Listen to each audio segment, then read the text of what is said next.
Welcome to watch today's Fresham. In Amsterdam, a Japanese-style apartment designed around an interior tower. Japanese architectural firm MAMM Design took on the challenge of renovating an apartment within an 85-year-old complex.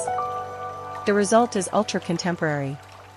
White and custom-made light, this is the approach adopted by the architectural firm MAMM Design during the renovation of this apartment, designed to accommodate a family of 4 in Amsterdam. In the sometimes gray climate of the region, the renovation aimed to maximize indoor sunlight so that the future inhabitants, an Italian-Japanese couple and their children, who had never lived in Amsterdam, could get used to the city's climate without suffering.